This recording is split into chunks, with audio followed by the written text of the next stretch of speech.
Hello, justtwogood here, and the 50th anniversary of Walt Disney World is this year, and even Happy Meal toys are getting a tie-in, so of course LEGO had to do a set.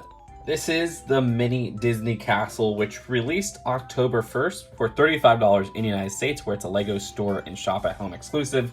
I'm sure this will probably start appearing in parks or in Disney Springs stores.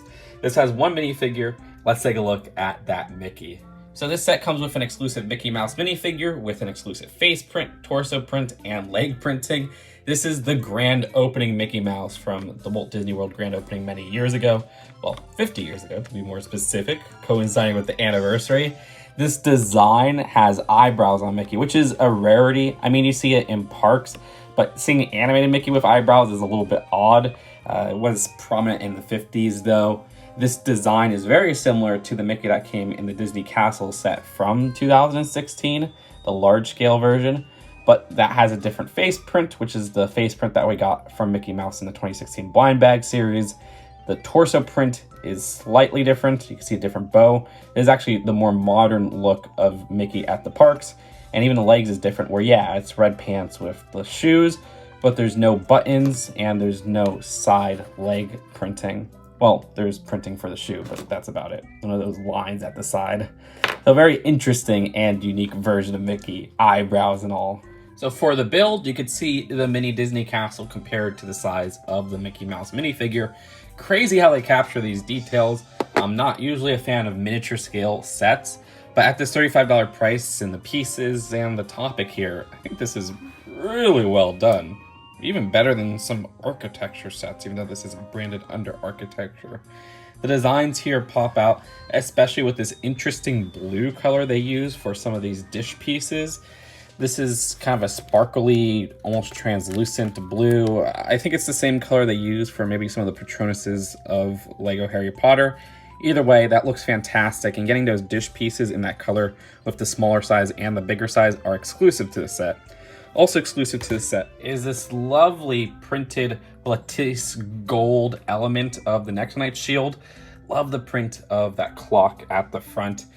Other than that, there's some other interesting part usages, whether it be that stamp piece used in an inverted design at the top of that modified 1x2, or the binocular pieces used for the side of those spires, or at the back where they use the unicorn horn piece for some of the tops of those spires as well, or even the little ski piece too. That's in a pearl gold for both of those. There are some other lattice gold elements, but they're very few and far between. Like, I wish this was lattice gold instead of pearl gold. But we do get some like this little dish in the middle right here. If you look closely inside, there seems to be two statuette figures. That's interesting if it's trying to represent people inside of the castle. There's also some interesting part usage with that crowbar piece at the front. They use that twice, and that has some nice detailing with just the shaping there. I also like seeing the gate drawn up, which is just represented using two of those arrow pieces, as I call them. Inside the castle walls itself, there's not too much going on like the details of the bigger version where they have little Disney references here and there. But if you take a very close look, this being Cinderella's castle, there's a 1x2 clear tile of Cinderella's glass slippers. You can tell what's going on inside the instruction booklet. This is actually a print from the storybook LEGO Disney Princess sets. Also on the other side of the wall, there's the print of the 2x3 tile of the Disney Castle box, which is from the original Disney Castle set. That's another nice Easter egg inside. I wish there was a way to maybe lift up this center part to take a look at those little details inside, but it's no big deal. At the top of this castle, there's not too much different from the bottom build functions. You have more instances of the unicorn horn piece or that ski stick piece. But still, again, the shaping is captured really interestingly.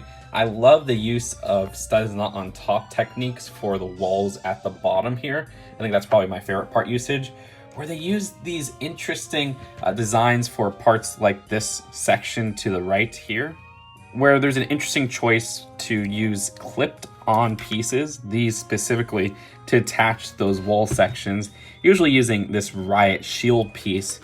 This same technique is found on this castle wall, and then this castle wall as well. Very interesting use of that riot shield piece, as I call it. I think that's it for the build of this set, but I do want to see how this looks side by side with the regular large-scale model of the Disney Castle. And of course, the Disney Castle is on my nightstand, so to put them side by side on the nightstand, you can see how small this is compared to that big castle build. Mine is kind of falling apart with some of the parts at the top of the spires missing.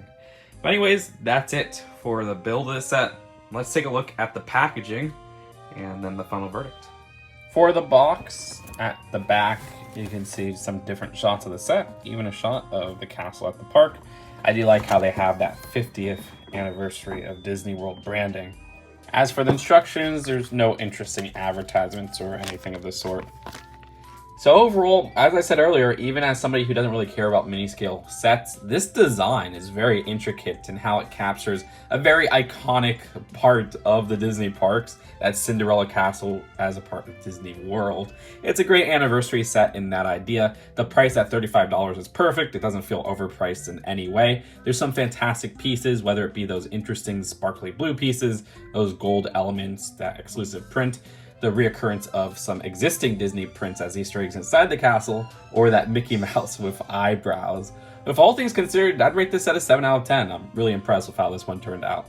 Let me know what you guys think in the comments below. Subscribe for more Disney Lego content, as well as just Lego content in general. I'll see you guys later. Peace out.